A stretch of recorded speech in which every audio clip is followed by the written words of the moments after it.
We're in the back in the woods, and we're near to an area that is being developed as a pond area. I think this is owned by the council, and they're quite keen to make this a classroom for schools, and they put ponds, and all around me the trees are budding and coming to life. Here's a little tree here, and you can just see on its branches it's starting to bud and come to life. One of the strange stories in the run-up to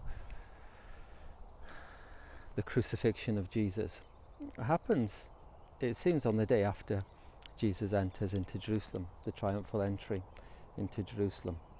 And we read that early in the morning, on his way back to the city, he was hungry, and seeing a fig tree by the road, he went up and found nothing on it except leaves. Then he said to it, "May you never bear fruit again." And immediately the tree withered. And when the disciples saw this, they were amazed. How did the fig tree wither so quickly? They asked. Jesus replied, "I tell you the truth, if you have faith and do not doubt, not only can you do what was done to the fig tree, but you can also say to this mountain, go throw yourself into the sea, and it will be done. And if you believe, you will receive whatever you ask in prayer." It's a funny little story.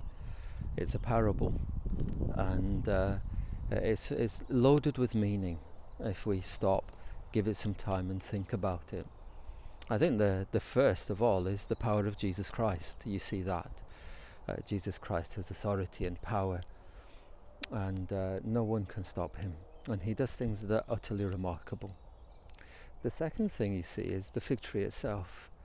It is cursed by Jesus because it fails to fulfill what it promises to fulfill. It promises to provide food and fruit, and it doesn't.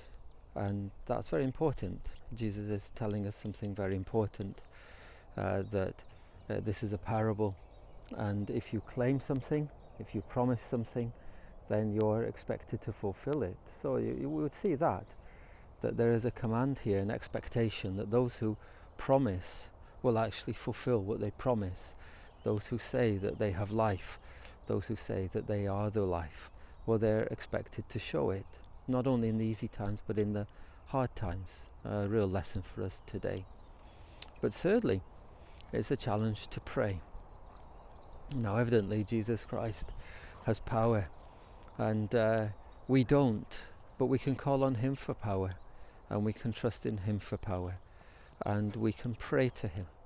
And Jesus encourages us to pray to him in our great need, to pray to him. Can you see that daft dog? To pray to him in our great need. You know, that we would trust him, that we would put our hands, our lives into his hands. And so this is a prayer also that is being drawn from us. Pray by faith, trusting in God. We're living in a day with huge need, with great uncertainty, and we need to pray believing that God answers prayer. And first of all, we could pray for ourselves, yes, for our families, for our friends, maybe for our Prime Minister, well, definitely for our Prime Minister, and for those around us, our neighbours and our friends. Pray for their physical safety, but more for their spiritual safety, and seek first not just the kingdom of Britain, maybe the kingdom of Wales, but seek first the kingdom of God. Well, today, from me and my highly strung boy, the hairy one, may God bless you and keep you, cause his face to shine upon you and give you peace.